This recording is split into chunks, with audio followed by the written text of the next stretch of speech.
ഇറാനും അമേരിക്കയും തമ്മിലുള്ള സംഘർഷങ്ങളുടെ പശ്ചാത്തലത്തിൽ ചർച്ചകൾ ജനീവയിൽ പുരോഗമിക്കുന്നു. അതിൽ തീരുമാനമാവില്ല എന്നുള്ള കാര്യങ്ങളിലേക്കൊക്കെ വരുന്നുണ്ട്.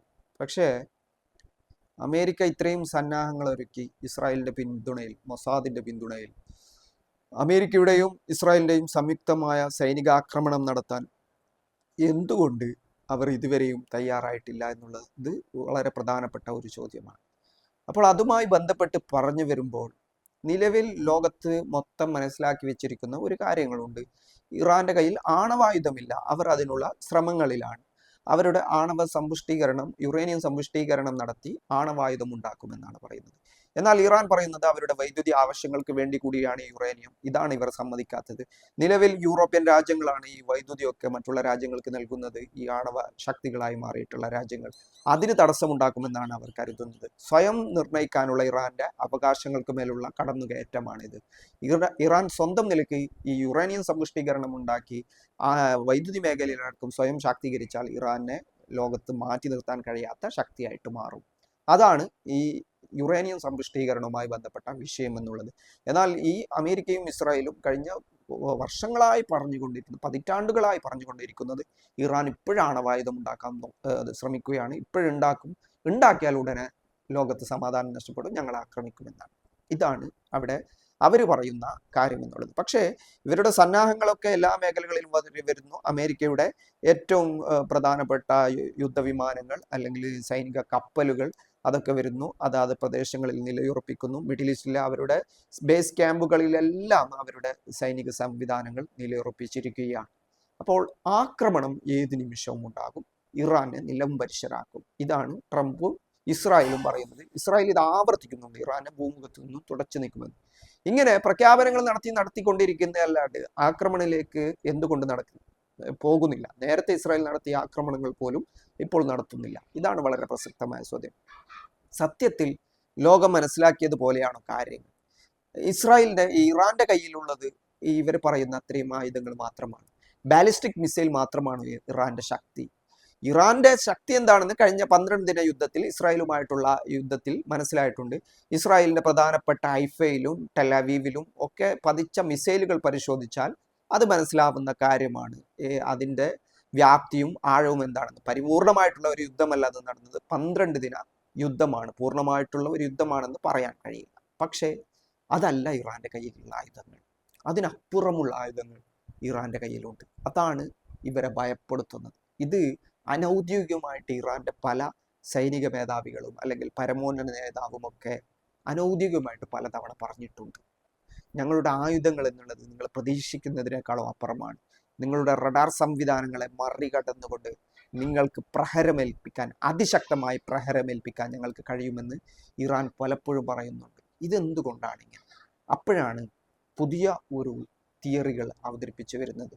കോൺസ്പിറസി തിയറി എന്ന് വേണമെങ്കിൽ പറയാം. എങ്കിലും ഇറാനുമായി ബന്ധപ്പെട്ട സൈനിക മേഖലകളിൽ നിന്നും അല്ലെങ്കിൽ ഇതുമായി ബന്ധപ്പെട്ട കേന്ദ്രങ്ങളിൽ നിന്നും ചില അനൗദ്യോഗികമായിട്ട് ചില കാര്യങ്ങൾ പുറത്തു വരുന്നുണ്ട്. അത് ഇസ്രായേലിനെ മാത്രമല്ല, അമേരിക്കയിലേക്ക് പോലും, വാഷിങ്ടണിലേക്ക് പോലും അയക്കാൻ പറ്റുന്ന, അവിടെ പോലും ആക്രമണം നടത്താൻ കഴിയുന്ന അത്രയും ദൂരം സഞ്ചരിക്കുന്ന മിസൈലുകൾ ഇറാൻ സ്വയം ഉണ്ടാക്കിയെടുത്തിട്ടുണ്ട് എന്നാണ് അനൗദ്യോഗികമായിട്ട് ചിലയിടങ്ങളിൽ വരുന്ന വിവരങ്ങളിൽ, അല്ലെങ്കിൽ അവിടുത്തെ സൈനികരുമായി ബന്ധപ്പെട്ട് അനൗദ്യോഗികമായി പലയിടത്തും വരുന്ന വിവരങ്ങൾ. ഇത് പലപ്പോഴും ഒരു ഗൂഢാലോചന സിദ്ധാന്തം, കോൺസ്പിറസി തിയറി ആയിട്ട് പറയാമെങ്കിൽ പോലും ഇതിൽ ചില യാഥാർത്ഥ്യങ്ങളുണ്ട്. കാരണം ഇറാൻ പുറത്തു പറയുന്നതിനേക്കാളപ്പുറം അവരുടെ കയ്യിൽ ആയുധങ്ങളുണ്ട്. ഇപ്പോൾ ലോകത്ത് വലിയ ആണവായുധങ്ങൾ ഉണ്ട് എന്ന് പറയപ്പെടുന്ന അമേരിക്ക അല്ലെങ്കിൽ ബ്രിട്ടൻ, ഫ്രാൻസ് അല്ലെങ്കിൽ റഷ്യ, ചൈന ഇങ്ങനെയുള്ള രാജ്യങ്ങളാണ്.